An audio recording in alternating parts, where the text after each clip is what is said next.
ini kami akan menjelaskan tentang pencarian sumber minyak dan gas. Yang pertama, ada karakteristik dan operasi migas, yaitu perusahaan minyak dan gas saat ini terlibat dalam 4 jenis fungsi atau segmen yang berbeda: eksplorasi dan produksi, transportasi, penyulingan dan pemrosesan gas, pemasaran dan distribusi. Perusahaan minyak terintegrasi atau perusahaan minyak independen. Industri minyak dan gas memiliki ciri yang unik seperti tingkat risiko yang tinggi, rentan waktu yang lama sebelum pengambilan investasi diterima, kurangnya korelasi antara besarnya pengeluaran dan nilai cadangan yang dihasilkan, regulasi tingkat tinggi, aturan pajak yang rumit, dan yang terakhir aturan akuntansi keuangan khusus. Selanjutnya, minyak bumi berasal terbentuk dari bahan organik termasuk tumbuhan dan hewan laut yang hidup jutaan tahun yang lalu di daerah dataran rendah, biasanya di lautan dunia. Berat dan tekanan lapisan di atasnya menyebabkan partikel batuan yang terkikis terbentuk batuan sedimen melibatkan proses kimia dan bakteri, asal mengubah bahan organik menjadi minyak dan gas. Setelah pembentukan, minyak dan gas bergerak ke atas melalui lapisan batu sedimen karena tekanan dan kecenderungan alami minyak dan gas untuk naik melalui air berimigrasi ke atas. Karena formasi batuan berpori dan permeable kemudian terperangkap oleh lapisan batuan yang kedap air. Yang pertama itu A. Fault trap. Formasi batuan tidak berpori menghentikan pergerakan minyak dan gas. Yang kedua B. Anticline. Perangkap yang dibentuk oleh lipatan kerak bumi menjadi kubah. Sebagian besar cadangan ditemukan di anticline. Yang ketiga, yang terakhir itu C. Kubah garam. Garam di bagian bawah didorong ke atas oleh panas dan tekanan.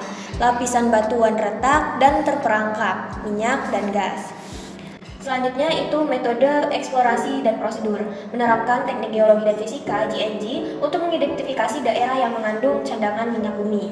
Studi geologi mengatakan bahwa foto udara, pencitraan, satelit, radar, pencitraan, pemetaan, topografi, dan geologi. Pendekatan geografis adalah penentuan struktur bawah permukaan dan penentuan ukuran, bentuk, kedalaman, dan sifat fisis untuk mengidentifikasi karakteristik spesifik identifikasi migas. Sumur yang berhasil adalah sumur yang menemukan cadangan dalam jumlah yang dapat diproduksi secara ekonomis. Mungkin ini tidak menentukan. Selanjutnya itu ada mengakuisisi bukan mineral dalam properti. Yang pertama, hak mineral. Hak mineral merupakan hak untuk mengeksplorasi, mengembangkan, dan memproduksi mineral dalam properti, kepentingan mineral, atau kepentingan ekonomi.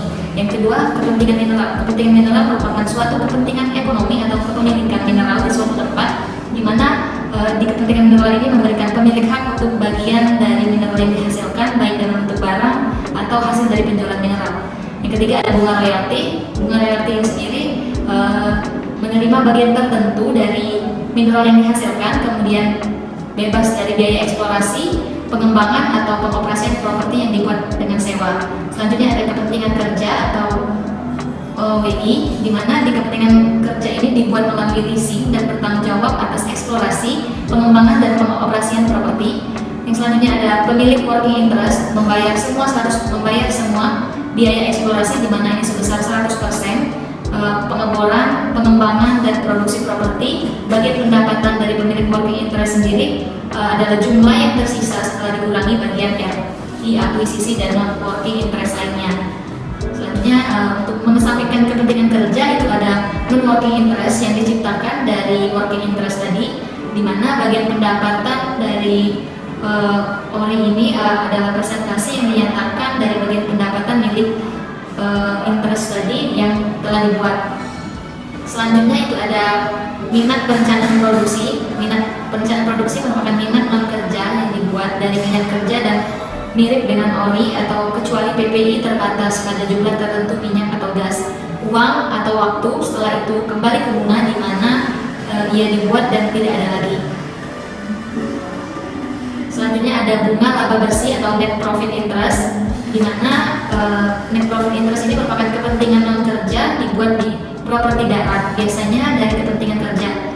Di lepas pantai itu ada NPI, adalah jenis kepentingan yang sering dimiliki oleh pemerintah sebagai pemilik hak mineral ketika menyewakan blok lepas pantai kepada perusahaan minyak. mirip dengan royalty interest atau ORI tadi, kecuali jumlah yang akan diterima adalah persentase tertentu dari laba bersih dan properti versus persentase dan pendapatan kotor dari properti. Kemudian ketika dibuat dari working interest, net profit interest ini dapat dibuat baik dengan dipertahankan oleh pemilik working interest ketika hak milik dijual atau dialihkan atau dengan cara dicairkan. Pengeboran operasi. Kontrak pengeboran antara penyewa atau pemilik working interest dan kontraktor pengeboran biasanya menggunakan basis pembayaran tarif hari, basis rekaman atau basis turnkey pengeboran operasi. Tahapan pertama ada rigging up, yaitu menyiapkan rig pengeboran dan peralatan terkait. Lalu selanjutnya ada spudded in atau tunggul spudded pada saat mata bor putar menyentuh tanah untuk pertama kalinya. Lalu selanjutnya ada tripping out dan tripping in. Lalu selanjutnya ada casing atau pipa baja dipasang ke dalam sumur perlindungan. Selanjutnya ada proses pemulihan yang meliputi langkah produksinya, yaitu memindahkan minyak atau gas dari reservoir ke sumur, pemulihan primer, sekunder, dan tersier. Pemulihan primer dilakukan dengan memompanya, lalu pemulihan sekunder melibatkan mendorong dorongan buatan ke dalam formasi jika tekanan alami atau penggerak rendah. Lalu selanjutnya ada pengeboran tersier yang dilakukan dengan menggunakan metode pemulihan yang ditingkatkan untuk menghasilkan minyak. Lalu produksi dan penjualan yang terdiri atas pemisahan minyak mentah dan gas alam dari sedimen dasar dan produksi air dan penjualan. Lalu selanjutnya jumlah minyak mentah ditransfer dicatat pada run ticket. Baiklah, materi yang kedua yaitu pengantar akuntansi minyak dan gas. Ada 4 dasar biaya. Yang pertama, biaya akuisisi. Biaya ini adalah biaya yang dikeluarkan untuk memperoleh properti, yaitu biaya yang dikeluarkan dalam memperoleh hak untuk mengeksplorasi, mengebor, dan memproduksi minyak dan gas bumi. Yang kedua, itu ada biaya eksplorasi. Biaya yang dikeluarkan dalam eksplorasi properti. Eksplorasi melibatkan identifikasi area yang mungkin memerlukan pemeriksaan dan pemeriksaan area tertentu, termasuk pengeboran sumur eksplorasi. Yang ketiga, itu ada biaya pengembangan. Biaya yang dikeluarkan untuk menyiapkan cadangan terbukti untuk produksi, yaitu biaya yang dikeluarkan untuk memperoleh akses ke cadangan terbukti dan menyediakan fasilitas untuk mengekstraksi, merawat, mengumpulkan, dan menyimpan minyak dan gas. Dan yang terakhir itu ada biaya produksi. Biaya produksi adalah biaya yang dikeluarkan untuk mengangkat minyak dan gas ke permukaan dan dalam mengumpulkannya, merawat, dan menyimpan minyak dan gas. Selanjutnya yaitu ada kategori sumur atau penyimpanan. Sumur yang pertama itu ada sumur eksplorasi, yaitu sumur yang dibor di daerah yang belum terbukti. Yang kedua itu sumur pengembangan, sumur tambahan yang dibor di dalam area terbukti hingga kedalaman terbukti. Nah, klasifikasi sebagai sumur eksplorasi atau pengembangan tergantung pada data teknik dan geologi, bukan oleh akuntan. Selanjutnya itu ada berbagai istilah yang merujuk ke dalam kategori sumur atau penyimpanan. Yang pertama itu ada lahan baru yang beresiko. Lahan baru yang beresiko ini bisa dikatakan sebagai sumur pertama yang dibor di lokasi tanpa pengeboran atau produksi sebelumnya. Selanjutnya itu ada sumur delineasi, yaitu sumur yang dibor di sepanjang apa yang diyakini insinyur sebagai batas luar reservoir. Dan yang terakhir itu ada sumur ekstensi. Nah, di sumur ekstensi ini sumur yang dibor untuk menguji apakah reservoir ini diketahui dan terbukti benar-benar melampaui apa yang sebelumnya diyakini oleh para insinyur sebagai perimeter reservoir luar. Metode akuntansi biaya historis. Terdapat 2 metode dalam akuntansi biaya migas, yaitu metode successful effort atau SE dan metode full cost atau FC. Masalah dalam akuntansi minyak dan gas yaitu kapitalisasi atau pengeluaran biaya akuisisi, eksplorasi, pengembangan, dan produksi. Perbedaan utama antara successful effort dan full cost adalah pada waktu dibebankan atau beban kerugian terhadap pendapatan. Pada perusahaan successful effort, biaya dapat dibebankan saat kadaluarsa terjadi baik melalui pengabaian, penurunan nilai, atau penipisan karena cadangan diproduksi. Perbedaan dasar lainnya antara kedua metode akuntansi adalah ukuran pusat biaya, di mana biaya diakumulasikan dan diamortisasi. Successful effort sebagaimana didefinisikan dalam PSAK 19, penekanan pada definisi aset, hubungan langsung dengan demikian diperlukan antara biaya yang dikeluarkan dan cadangan yang ditemukan. Di bawah successful effort, hanya bisa eksplorasi yang berhasil dan secara langsung menghasilkan penemuan cadangan terbukti yang dianggap sebagai bagian dari biaya untuk menemukan minyak atau gas dan dikapitalisasi.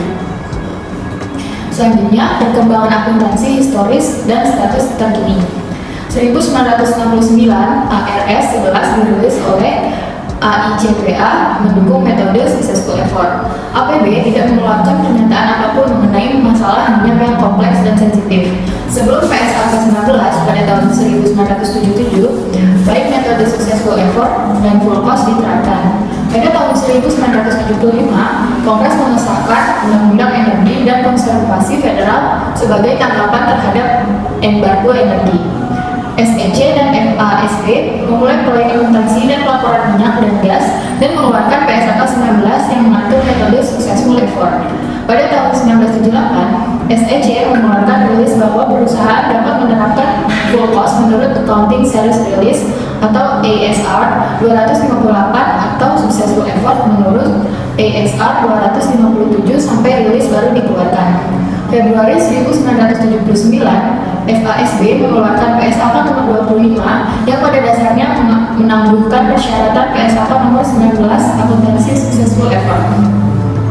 Baiklah, yang selanjutnya ada RRA atau cadangan pengampunan akuntansi. Yang pertama, saat mengeluarkan ASR 257 dan ASR 258, SEC menyatakan bahwa mereka tidak percaya biaya penuh atau upaya yang berhasil memberikan informasi yang cukup mengenai posisi keuangan ataupun hasil operasi minyak dan gas. Kemudian SEC memperkenalkan RRA, metode penilaian cadangan yang harus dimasukkan dalam laporan keuangan pernyataan BS atau BL. Dilema pendapatan akun diakui saat cadangan ditemukan versus saat diproduksi dan dijual. Pada tahun 1981, SEC memutuskan bahwa RRA bukanlah jawaban dan sekali lagi meminta FASB untuk memberikan solusi untuk masalah akuntansi minyak dan gas. Hal ini terdapat di dalam PSAK 69 atau pengungkapan kegiatan produksi minyak dan gas bumi. Di dalam PSAK 69 sendiri atau untuk perusahaan publik, poin pertama itu dengan berbasis sejarah yang mana informasi kualitas cadangan itu terbukti, biaya yang dikapitalisasi terkait dengan aktivitas produksi minyak dan gas, kemudian biaya yang dikeluarkan untuk kegiatan akuisisi, eksplorasi dan pengembangan properti, dan hasil operasi kegiatan produksi migas. Selanjutnya itu masih di PSAK 69, yang kedua itu ada berbasis nilai, di mana ukuran standar arus kas bersih masa depan yang didiskontokan terkait dengan jumlah cadangan terbukti minyak dan gas. Selanjutnya perubahan dalam ukuran arus kas yang didiskontokan terkait dengan jumlah cadangan terbukti minyak dan gas. Poin selanjutnya, perusahaan publik dan non-publik diharuskan untuk mengungkapkan dua item informasi. Untuk poin pertama, ada metode akuntansi yang digunakan dalam akuntansi untuk kegiatan produksi minyak dan gas, dan yang kedua dengan cara membuang biaya yang dikapitalisasi.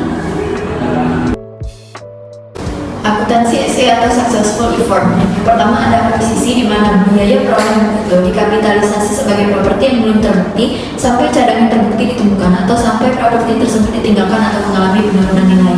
Jika cadangan terbukti ditemukan, properti tersebut diklasifikasi dari properti. Jika tidak terbukti, menjadi properti terbukti. Lalu selanjutnya ada eksplorasi. Biaya pengeboran dibebankan pada saat terjadinya. Biaya pengeboran dikapitalisasi sementara sebagai sumur dalam proses sampai penentuan apakah cadangan terbukti telah ditemukan. Untuk sumur yang telah terbukti, biaya pengeboran dialihkan ke siswa dan peralatan dan fasilitas terkait dan dibebankan ke beban, khususnya beban D dan A, karena produksi terjadi. Jika tidak, maka dibebankan. Akuntansi FC atau full cost. Di Indonesia, metode full cost didasarkan pada teori single aset yang memandang bahwa semua kekayaan dari perusahaan minyak dan gas bumi sebagai suatu kesatuan aset di mana semua biaya sebelum mencapai tahap produksi dikapitalisasi dan kemudian diamortisasi secara pro-rate. Menurut konsep full cost, pelakuan akuntansi terhadap biaya pencarian threshold, pemindahan hak pengembangan dan perhitungan amortisasi adalah sebagai berikut.